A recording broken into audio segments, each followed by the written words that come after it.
later than normal for us on the East Coast.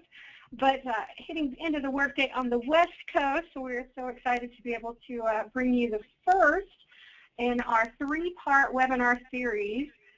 There's nothing I think we enjoy more sometimes than laughing at the foibles of those who have gone before us. And Tom and Liz and Derek are going to do that today, are going to talk about some of the things that they have stumbled into, some because they just didn't know, and some they thought they were doing everything exactly right, but it still turned out to bite them. So they've got some doozies to share with you and some lessons learned from their years building their businesses. Tom is going to take the lead on tonight's webinar, and I'm going to turn it over to him. Thank you, Cece. It's right at 7 o'clock. I know that people are still signing in. I could give it just another minute. Cece, you think that would be a reasonable thing to do to give everybody a chance to log in? We do have people actively logging in. I will remind everybody that we record all webinars and post them to our YouTube channel. So if you miss the first bit, you can always go back and grab it at our YouTube channel. Okay, very good. We'll go ahead and, for those of us who were early or prompt, we'll go ahead and get rolling. Oh, look at me. Here we go. My name's Tom Stewart. I'm one of the partners in Cleaning Business Builders, along with Liz Trotter and Derek Christian. My business is Housekeepers of Charleston. I'm in Charleston, South Carolina. We've been doing business for a little over 20 years. Number of credentials, ARCSI Seal of Excellence. We have IICRC certified technicians. We're IICRC certified firm. We're one of the few SIM certified contractors in the country, and just one of a couple of residential cleaning companies has the IICRC, not IICRC, the ISSA SIMS certification as a business. Derek and I publish Cleaning Business Today. Like I said, I'm one of the partners in Cleaning Business Builders. We here at Castle Keepers invented chemical-free cleaning as it pertains to residential cleaning, wrote a book on it, and did a lot of work back, I don't know, half a dozen more years ago, figuring out how to clean homes with nothing but tap water. Still do a lot of that. That's a big part of our business today. We're active in putting together the ACT certification program. Was one of the authors of that book. A past president of ARCSI, served on the board for a number of years. Recently, Derek and I guess along with Cleaning Business Today, hosted the Innovation Technology Summit at the convention last year. As I said, this is a part of the first part of a 3-part webinar series that we're doing, and Derek is going to be doing a webinar at the same time next week, next Wednesday at 7 o'clock Eastern, on how to spy on your competition. Important part of growing your business is having good data, and you need to understand what the competition is doing. He's going to share some really useful techniques on how to do market analysis, how to collect data about your market, what your competition is doing. We're going to wrap it up 2 weeks from today. Liz is going to do a very useful presentation on how to be a better CEO for your company. Most of the people on these webinars are the owners or the presidents or the CEO. Wear a lot of different hats, but you got to really understand that there's only one CEO in the company, and if that's you, you need to understand what your job description is, what your responsibilities are. She's going to help us with that. Derek's company is, he's got several branches. He's in Cincinnati himself. He's got a branch in Dayton. He's got a branch with his brother down in Dallas, Texas. He too is an IICRC certified firm. Derek will tell you that he's a big PR hound, and he spends a lot of time getting his name out there in a lot of national publications and news shows. He's got a weekly gig on one of the local news channels in Cincinnati that he does. Gets up real early in the morning and does a weekly show with them as well. He's my partner in Cleaning Business Today, partner in Cleaning Business Builders, does some commercial work under the brand ACS in Cincinnati. He too is one of the co-authors of the ACT certification manual, and he was a former board member of ARCSI. Liz, I could take the rest of the hour and talk about Liz, but we've got too many other things to talk about. So on the thumbnail here, she owns American Made Cleaning Service in Olympia, Washington. Liz has been in the industry, I know, for over 20 years. She has the Seal of Excellence. She's an ICRC certified firm. She basically developed and produces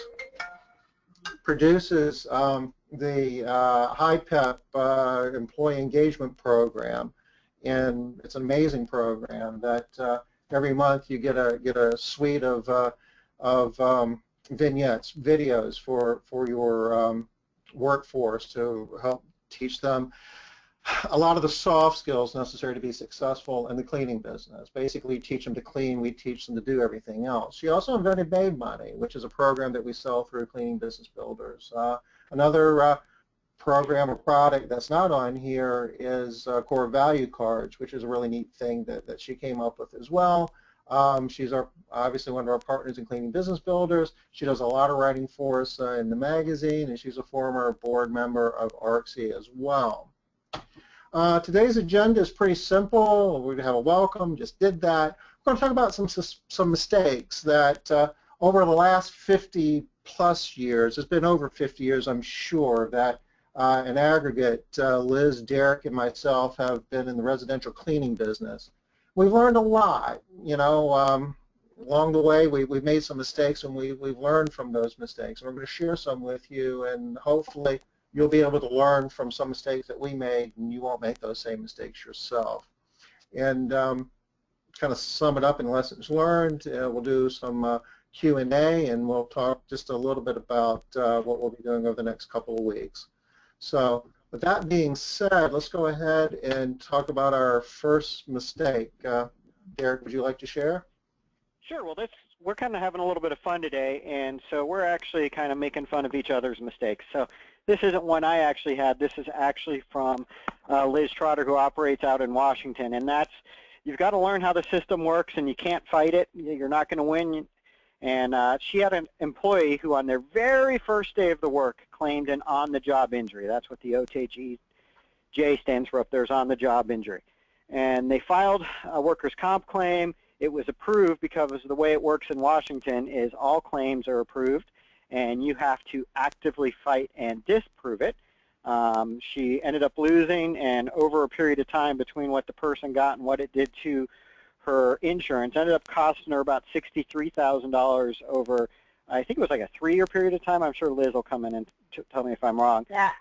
Actually, that was 9 years, Derek. I had to pay on that.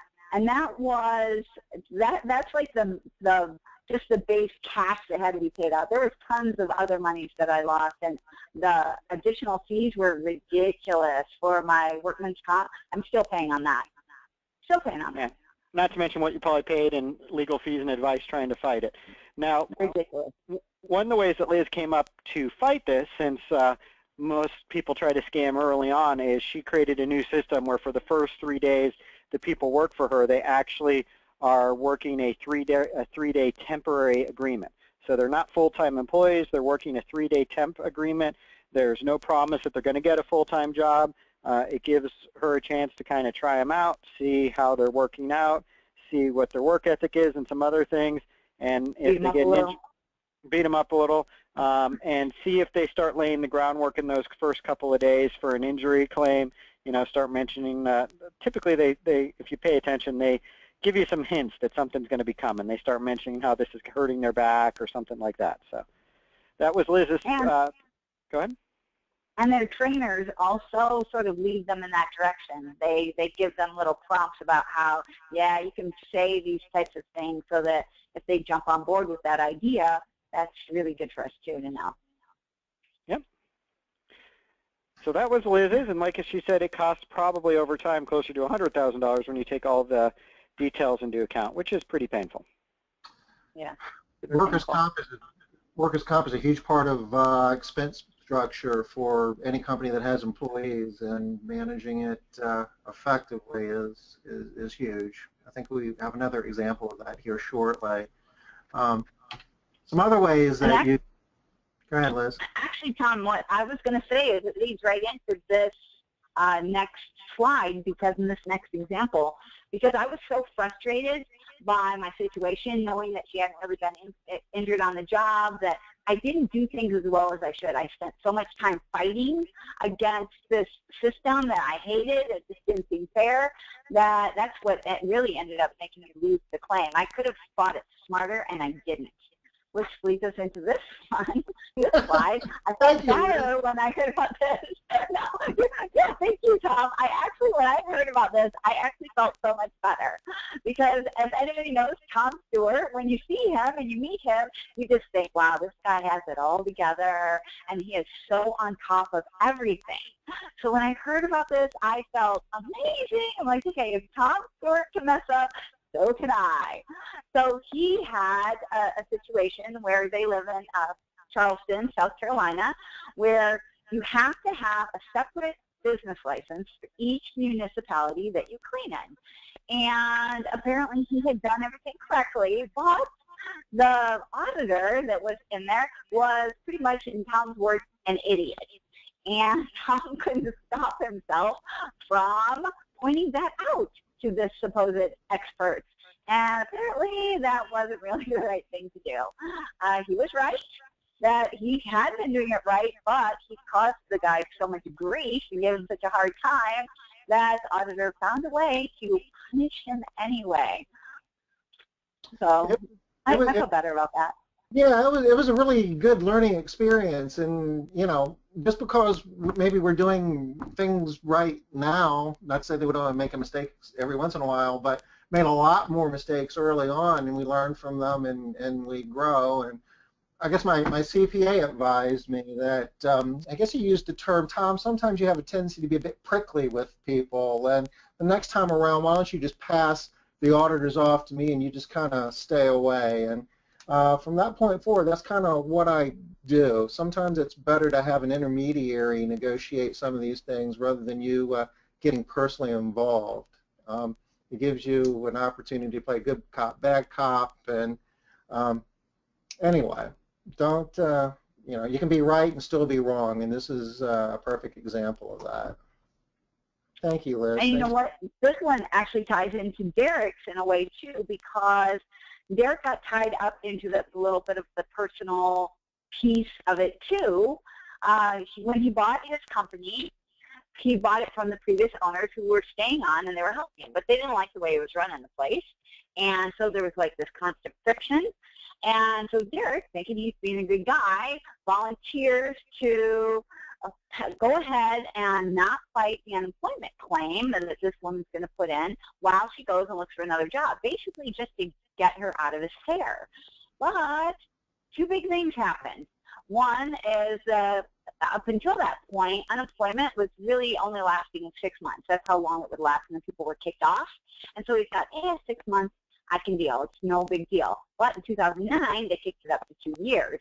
Additionally, she started looking for his clients. Luckily, she only got 3, but she started, trying to go after her previous clients, who she sold to him, by the way.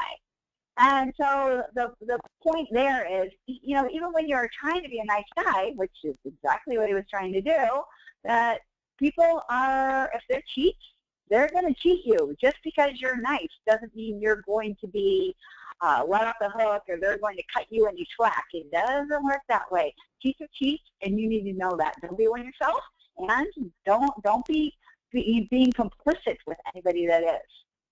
So, 25 grand. Gone. Sorry, Derek, but got to tell you, it's still making me feel better, too. Very good.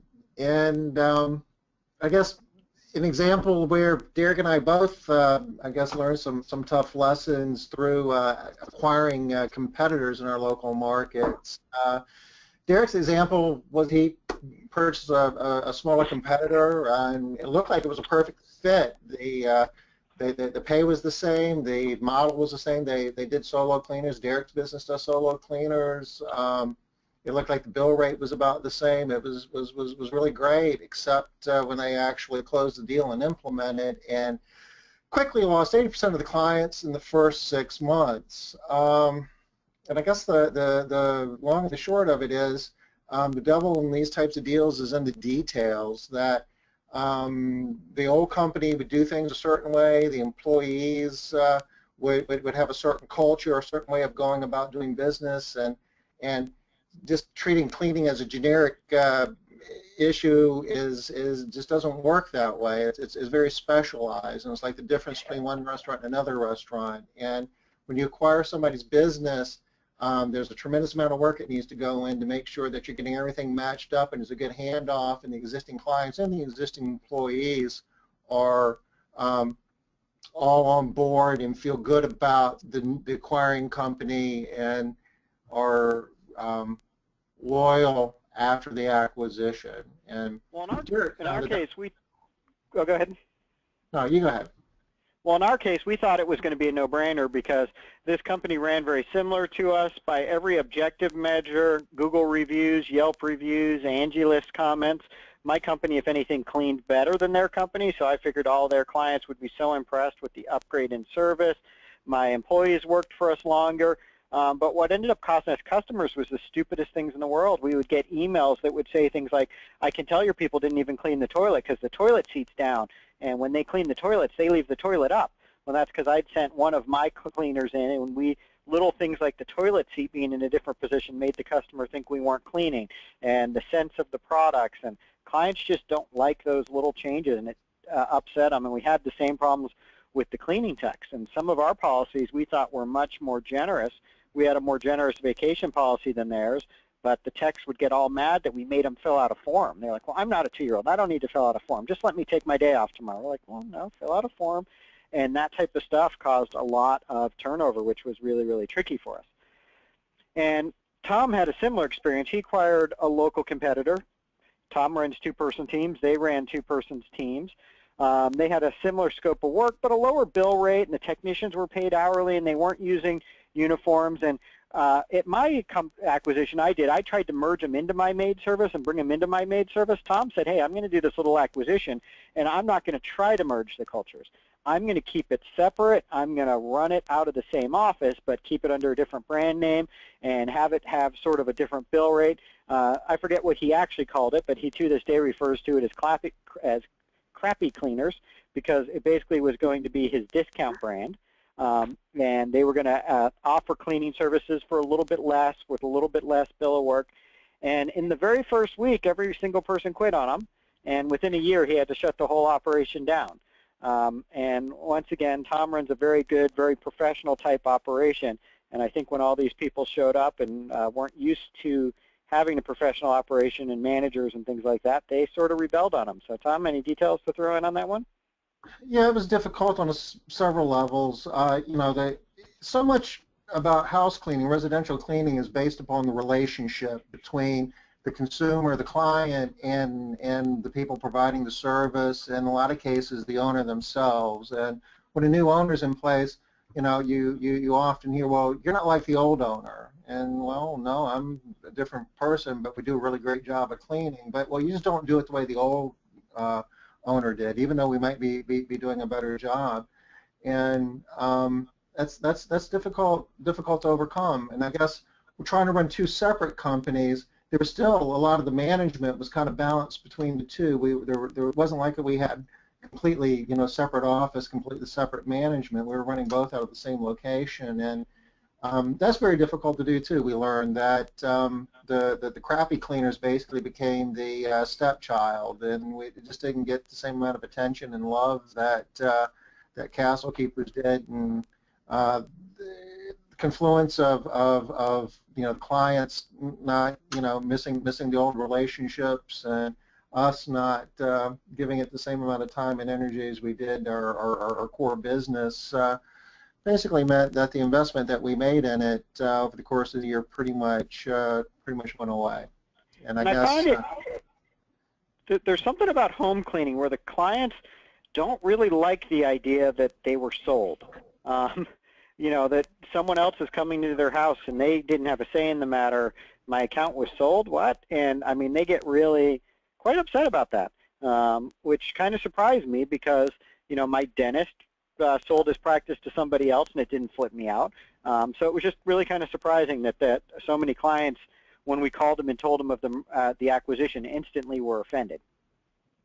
And you know, one of the things that we talk about, some of the programs that we do, is successful CEOs are prone to action. In this case, Derek and I both took action in terms of acquiring local competitors. And even though, you know, Derek estimates it cost him about $60,000 and me about $32,000, you know, we look at that as tuition. And I think that we both can look back and say that we learned a lot from the experiences that helped us make our core businesses stronger. And even though we made that investment, that cost, you know, I believe that we've made a lot more of that back over the years in our core businesses by, quote unquote, making these mistakes.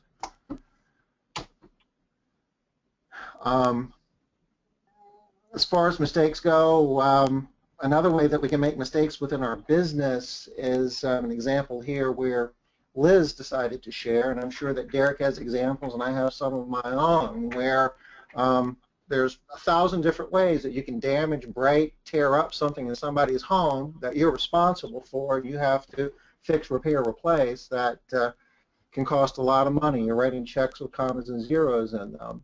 One of the best ways to damage something in somebody's home is to use the cleaning agent inappropriately, and anything that's acid-based, especially when we're working with stone, especially marble, it's very soft, you can etch, and it's very expensive to fix. Liz learned that, I guess, in the early years of her business, and damaged some the floor in a marble floor in a foyer. By all rights, if she had hired a contractor to fix it, it would have been a few $1,000s. She was able to rent some equipment and, I guess, reach out to some friends and family who knew a little bit about this and get it fixed for a whole lot less. That's fortunate. I know a lot of people in this industry that have damaged floors, and the bill was tens of thousands of dollars. Yeah, I was really thankful in this case that I had people to help me, and I had some information. Not so much in my next story. I wasn't as fortunate in the next story that Derek's going to talk about me, I think. Yeah, this God, one's always a... Liz, God, you guys tear everything up, don't you? That's scary. Yeah, this is a good one. This one always makes me feel better about the things we've done, like accidentally leave the gas on the stove once. And didn't explode the house, but could have. But in Liz's case, they actually managed to flood a whole house. The techs left a tub running full tilt upstairs in a bathroom for about 3 hours, which of course flooded upstairs, flooded downstairs, literally flooded the entire house. And there's a relatively long story that Liz will explain about, if you really want to know, about how this was a house with a well, and the well had switched off, and they went out and flipped the well back on, and had forgotten. But the punchline is they flooded the whole house. And the ceiling fell down in 2 areas.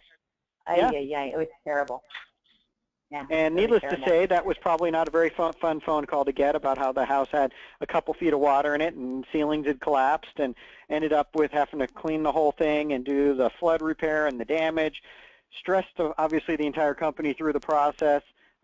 Your insurance actually canceled? Is that correct? My insurance, it didn't cancel right there on the spot, but next time when I was up for renewal, I wasn't approved. I didn't. Yeah. There was no option for me to renew. So for some reason, after she flooded a whole house, her insurance decided that they really didn't want to re-up her at that point. So after she paid the $1,000 deductible to get it all taken care of, she discovered she was going to have to shop for a new insurance company. Had to do a fair amount of shopping for that, and ended up paying about an extra $200 a month in a higher insurance rate, which, if I may say, you actually got away with a little bit lucky, because I would have expected you to be nailed a little bit harder than that when you were out shopping. But if you've ever shopped for insurance, it's not a terribly fun exercise, particularly once you've been in business a few years. It's a little bit easier when you're first a startup, but once you're in business, the numbers get bigger, so the insurance companies provide a lot more scrutiny of you before they decide to insure you. And she managed to get a new policy, but over the years has probably cost $10,000, $15,000 at this point. Well, you know what, I got to tell you, though, the amount of money doesn't really seem like that much, especially when you see it on the slide, but the amount of stress was ridiculous. I mean, it was terrible. I had a knot in my stomach and in my throat for, I would say, 3 weeks while this whole thing was being dealt with. It was terrible, and the wife was really just miserable. She was in a flooded house, and she was displaced, and I mean, I understand, but she would call and just scream at our employees, and it was just horrible. And she's still a client after all these years. It's been like 15 years, I think. And she's still a client today, but oof, it was ridiculously terrible. Terrible. But it could have been worse if the insurance company knew about the marble floor. Just think what they would have done. Well, it could have been worse. You're lucky you read and reviewed your insurance enough that you were covered. A lot of times people find out on their insurance that, guess what, you're not covered under this because this wasn't an accident, this was incompetence, and next thing you know, all sorts of bad stuff happens. I was super lucky I had the right insurance. Yeah, and it was luck, too, because I didn't even know what I was doing at that time. It really was lucky for me. Not even kidding. Yeah, care, custody, control, a lot of times they would not even cover right. claim like that. Yeah, so I really was really lucky. All right, so I've got stories for both of y'all here. So the first one was Derek's, and this is what's called a submarine claim. I'd never heard the term before, and I really liked it. He had an employee that had worked for him a long time ago, and she sprained her ankle. No big deal. I mean, you get a sprained ankle, you go to the doctor, you know, everybody knows, you elevate your foot, you put on some ice, some heat, and she did all of that stuff exactly like she was supposed to, released and back to work and all that good stuff. Never thought twice about it. A few years down the line, here comes a claim. Ends up being a permanent partial disability claim linked back to that initial sprained ankle, which was nothing. It was literally a sprained ankle, nothing to do with it. So Derek's advice on that was really watch your claims closely. You don't know what's going to come up, and a lot of times you will get competitors' claims on your file. That's happened to me more times than I can count, or claims for people that work for me now, but the claim is from years ago when they worked for somebody else, which is also really good information to have, right? You want to know about any claims that people that are working for you now have had in the past. So you really, really, really want to watch those claims super closely. Yeah, and there were a couple things. Let me get into a little more detail on that one. There's a couple things on it. The thing on claims we kind of flew through really quick, but a lot of times what happens when they go to the doctor, if they don't take that little card in with them with a workers' comp number, the doctor says, oh, what's the name of your employer? Oh, Mary Maids, and they look in the computer, Mary Maids, Molly Maids, My Maid Service, it's Maids, and they pick something random. So yeah, I get claims about once a year for somebody who doesn't even work for me. And in Ohio, we have 5 days to respond. So if you don't open your mail and respond within 5 days saying, this person does not work for me, the whole process kicks off. So you have to be on top of it. The other submarine claim was, like Liz said, the girl was so agreeable. She's like, oh, I sprained my ankle. It's no big deal. And, you know, I'm not even going to bother to go to the doctor for it. I'm just going to go and, you know, get it iced. And so we didn't do the paperwork we were supposed to do. It didn't seem like a big deal. You know, no big deal at all. She was back to work in 3 days. 3 years later, I opened the mail, and there's a notice saying that the bone had calcified and she was no longer able to bear weight on the foot. And as a result, she needed to get permanent disability off of a sprained ankle. And that took forever and multiple. I actually ended up getting this overturned, but originally it was a $200,000 claim. And it took me 7 hearings, legal fees, et cetera, to get a sprained ankle overturned. And if I would have done the paperwork I was supposed to up front and made her go to the doctor, I don't care that she was saying that, oh, it's no big deal. I just wanted to let you know I twisted my ankle. I should have done it right and had her go to my doctor so I would have had proof. I would have had x-rays and things back when it happened. Yeah. It's crazy how the simplest things can balloon into really, really big problem. So, I mean, you got lucky with only having to pay, what'd you say, Derek, 10 grand? I ended up with about 10 grand worth of legal fees. For a while, I had a $200,000 permanent disability. I was going to be paying this woman a salary for the rest of her life, which every time I wrote that check would have made me cry and get really moody. Yeah. And my lawyer said this is actually relatively common, that since so many small businesses go out of business, what will happen is these people will purposely do claims like this and then wait 2 or 3 years, figuring there was a good chance the business would either have moved or gone out of business, and therefore would never get the notice and would never challenge it. And the employee has the right to not go to the doctor, which is okay, but there's a simple form that you can have them sign stating that you offered them the opportunity to see the doctor and they declined it, and even having that in the folder would have given you much firmer ground to stand on. And you want to know what the laws are in your particular state as well, because the laws are all different in all of the different states, but bottom line is all of the states are looking to protect your workers, not to protect you. So you have to be doing the job to protect yourself, because nobody else is looking out for you. They're looking out for them. So, and that brings us to Tom's company. They had a really large amount of accidents, just car accidents, which you don't really think too much about, but his insurance company canceled it. If you guys have ever been in that situation, just like I was talking about earlier, when my insurance was just not renewed, it's huge. It's a huge hassle to try and find new insurance, especially if you were dropped by your company, because nobody else wants to insure you either. There's a problem with you. So Tom did what I think is really great. This is my idea of an awesome solution, is he took that as an opportunity to improve his whole company. He didn't just roll over, pay the money, get a new insurance company, and business as usual. Instead, he started a whole brand new safety training program. It's not written on here, but I know that he began can you give a little bit more information about your safety training program, Tom, when you went through the whole big classes and all that good stuff? We basically went through train the trainer with the National Safety Council on doing defensive driving training. We do the National Safety Council DDC 4 course. And, you know, you could say that was just being proactive and looking at it as an opportunity, but really I was in negotiations with insurance companies, and I needed to come up with a really good story as to how we were going to be a safer risk moving forward, and I needed to do tangible things, and we implemented a really strict accident reporting system and a really strict vetting process in terms of doing all the MVR checks and making sure that drivers met a very strict criteria if they were going to be driving for us. And I guess it was a two-part thing. Not only did we were able to get insurance at a really reasonable rate, but our losses really went down. This whole safety training thing and managing your losses really works if you do it.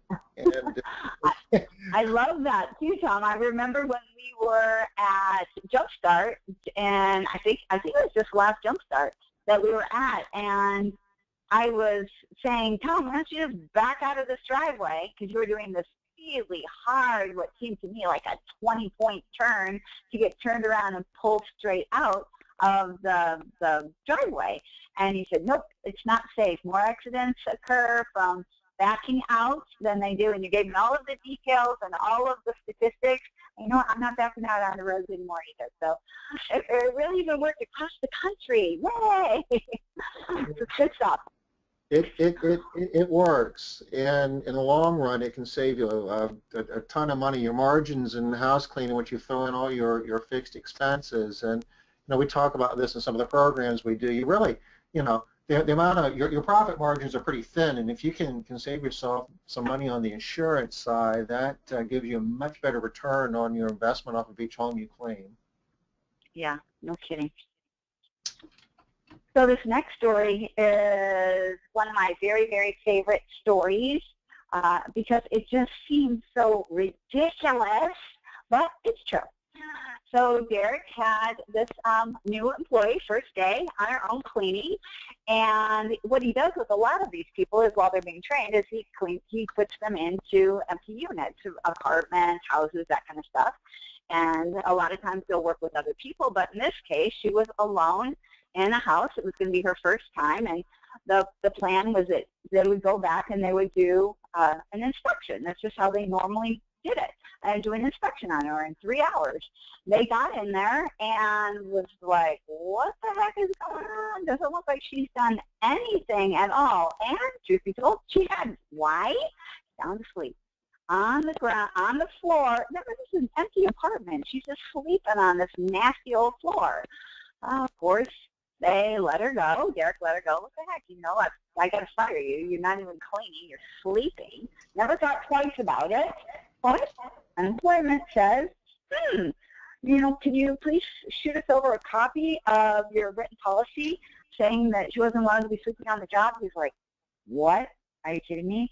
Who has a policy saying don't sleep on the job? That is obvious. It's everybody knows you can't sleep on the job. Guess what? Not so much. So she wasn't fired with cause. You have to have cause in this state, and she got to collect unemployment. And, you know, that's just Derek.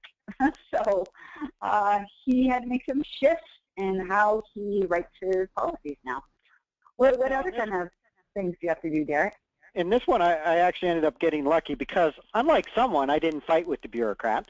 So when I got her on the phone, and the woman at the unemployment office explained, she goes, well, you know, in some jobs such as firefighters and in-home medical care providers, they are actually allowed to sleep on the job. So unless you have a policy against it, and I kind of went, really? I would have never thought of that. She said, well, there may be another policy if you want to amend your form, if you want to go through and check. And I was like, give me a minute.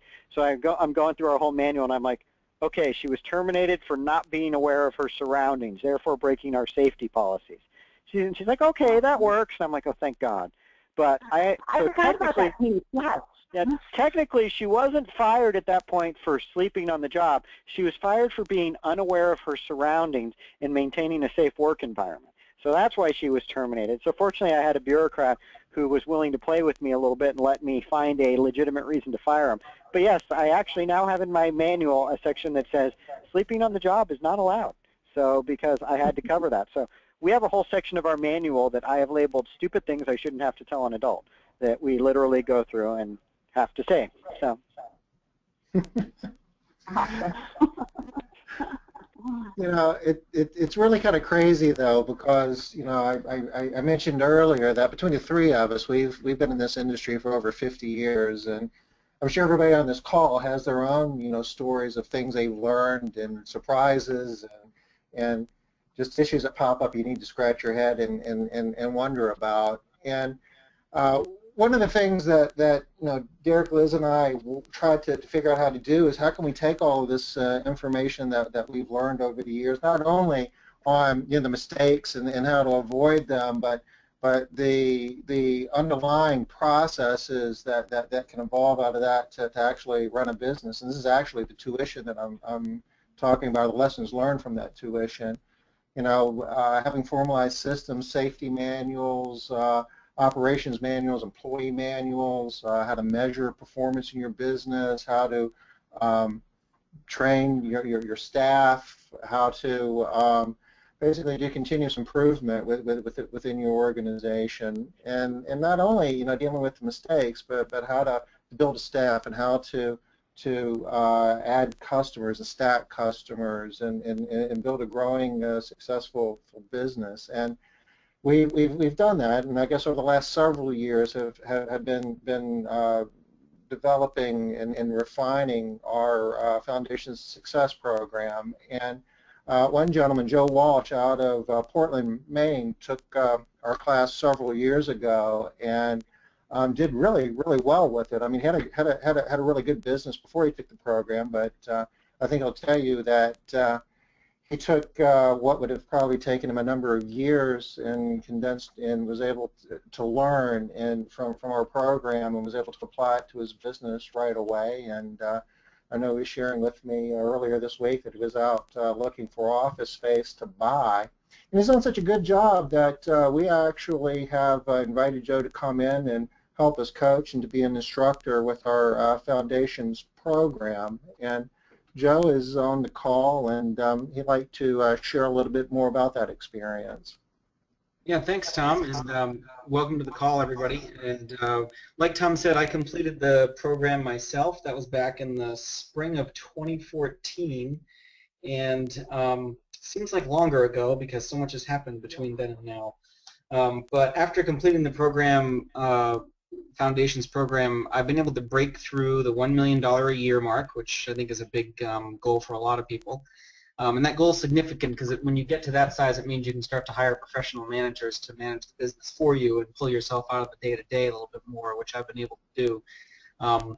We're currently hiring our 4th full-time office support person and still growing at 20% a year, so we've been able to make that level of growth manageable for us. And my staff is now staying with the company for longer. My clients are as happy as ever. And my business is not just bigger than it was before, but it's also more profitable. So those two things together, I think, are really, obviously, really important. We all want to make more money. So if you rewind to the fall of 2013, I was just going through some old paperwork today, looking at some notes I had been gathering in the fall of 2013 before I had taken Foundations and decided to sign up. And I just look at it and I can just see how much I was spinning my wheels.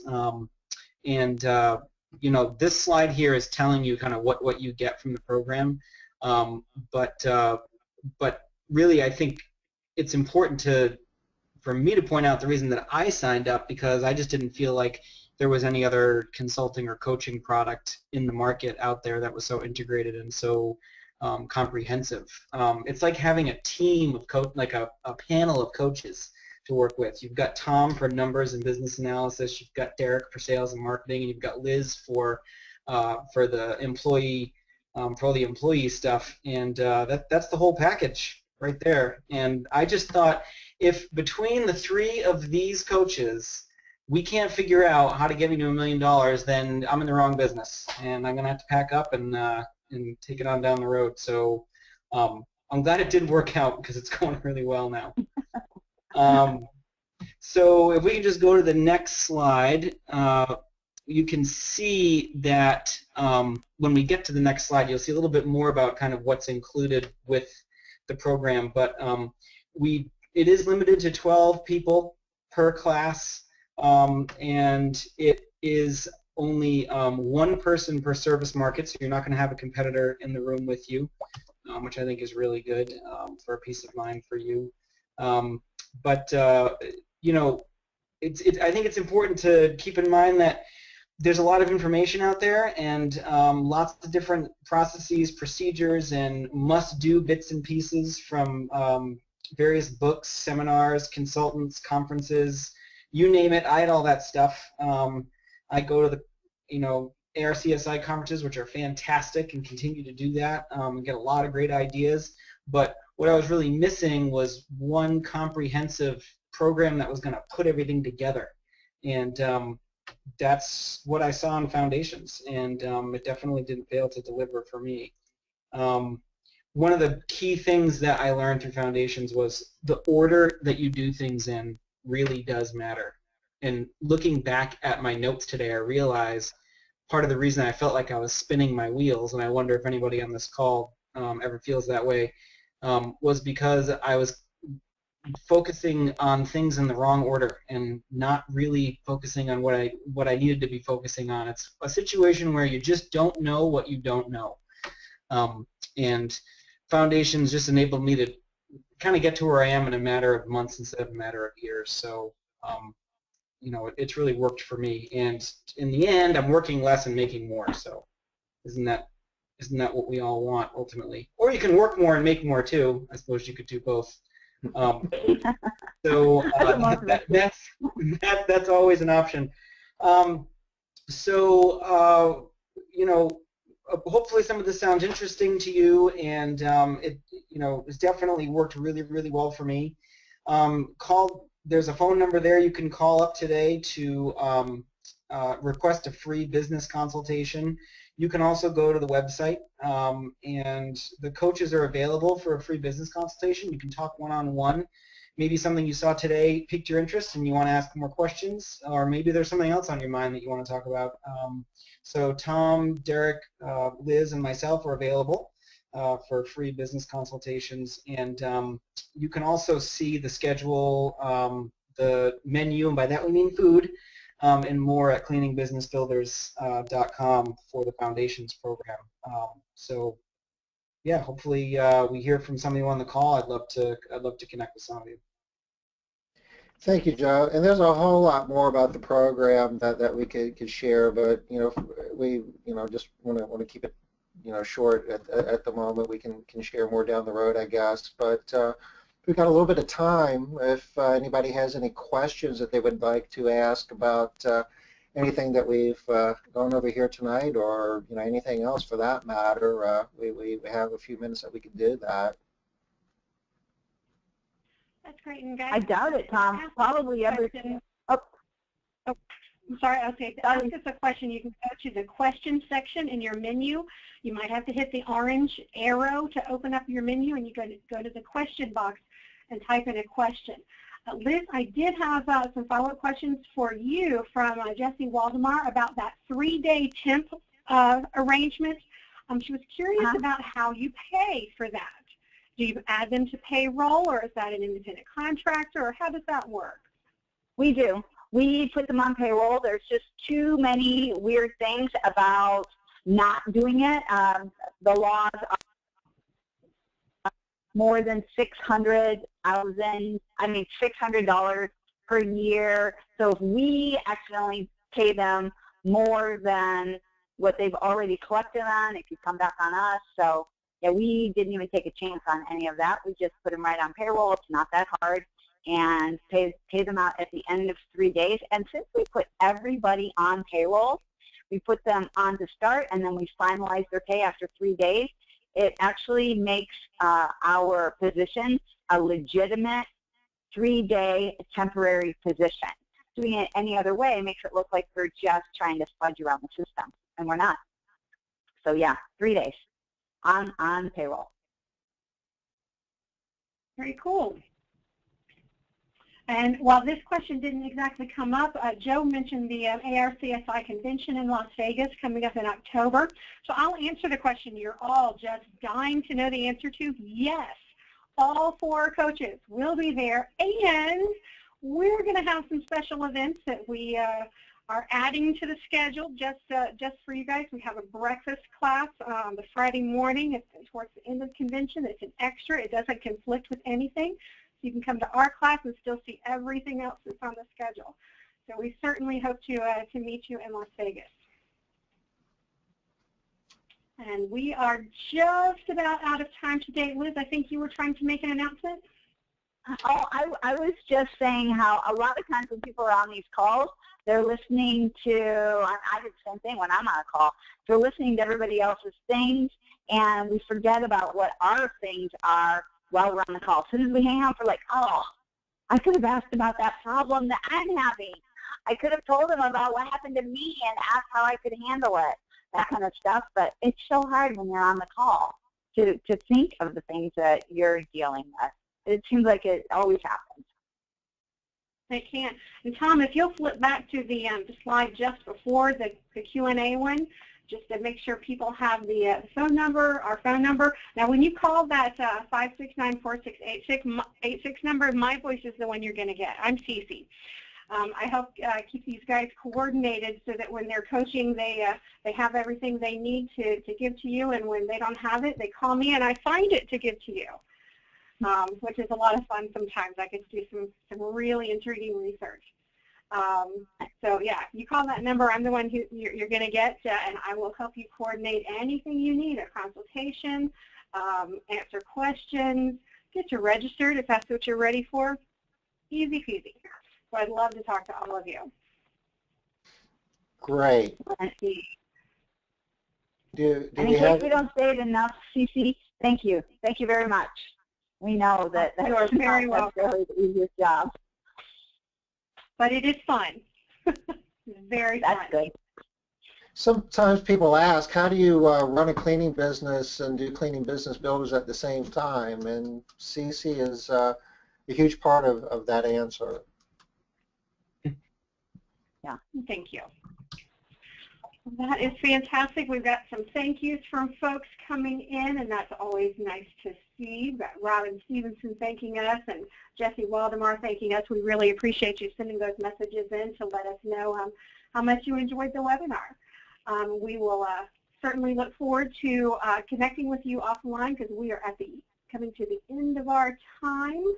Oh, wait, no, we've got one that popped in. It's an off-topic question, but I'm going to allow it. That's one of my privileges.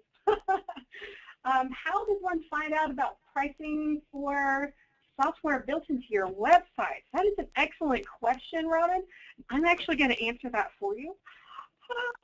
So in Cleaning Business Today, which is one of my other responsibilities, we've actually, for the past couple of years, done software comparison that includes pricing information. You can get that right at cleaningbusinesstoday.com. We've got a lot of information, a lot of options there that includes that pricing information. See what I mean? You ask me questions, I find you answers, even if I don't know them sometimes. It's fun. Nice. Liz, another follow-up after 3 days. We've got several people who don't quite get, and I admit I'm a little fuzzy too. If you put them on payroll, how is it legal, and maybe this is a Washington State thing, that they still can't file a claim? Oh, okay. I'm sorry. I wasn't really clear about that. You're right. They can still file a claim, but how workman's comp works is when there is an injury, you are going to be penalized based on the expectation of income that these people are losing. So if they are a permanent full-time position in your company and they get injured, they could be considered a full-time employee with your company, so now they are losing out on their pay, a full-time pay for a permanent position. So it can be up to, I think I've heard up to 15 years. In my state, it's 9 years is what's considered a permanent full-time position. So I would have to be responsible for their wages for that 9 years, or a piece of it. I'm not obviously responsible for all of their wages, but that's where they determine how long I'm going to be responsible and to what extent. So if they only work for 3 days, I'm only on the hook for the amount of money that they could be expected to lose for that 3-day period, because that is all the time that I hired them for. Is that more clear? It certainly helps me, and I think it probably helps Trina and Jesse both had asked similar variations on that question, so that certainly helps me. Trina does say yes, that was very helpful. The laws vary so much by state, and that's where we say it really matters with who you're dealing with. Yeah, it really does. Absolutely. Well, we've got more thank yous coming in, and I'm not seeing any more questions pop in. I'll remind you guys, some who had to join us a little bit after we started our introductions, that the webinar has been recorded and will be posted to our YouTube channel. So I hope you're all subscribed, because I upload videos all the time. And every time I upload a video, you could get a little nice email, a little present in your email telling you there's something new up there that you can go find out. And a lot of it are Liz's employee training and motivational videos, little short clips, and they're so fantastic. So I do hope you subscribe to our YouTube channel, completely free. So it's a great resource. Final reminder, please join us again next Wednesday. Derek's going to talk about spying on your competition. I'll tell you, that used to be called gathering competitive intelligence, and I just like spying better than gathering competitive intelligence. It feels like so much more fun. So that's a great one. And Liz is going to talk about being a better CEO. You know, a lot of people know her for her bubbly personality, and she's always so positive. She is a really focused, and serious CEO, and she's going to give you a glimpse into that side. I think a lot of people don't get to see very often, so I'm always excited for that particular webinar. And I haven't gotten that in a while, so excited about that. You guys are, and if you're on the webinar right now, you are already registered for the upcoming webinars. You will automatically get reminder emails, so you're good to go. All right, and I think that brings us to our conclusion. Make sure you find us on Facebook to continue conversations. Call me here at the office, email us, and we will make something great happen together. Thank you so much, everyone, for joining us today, and we look forward to seeing you through the week and, again, next Wednesday night. Great. Thank you, everybody. Bye. Good night. Thank you.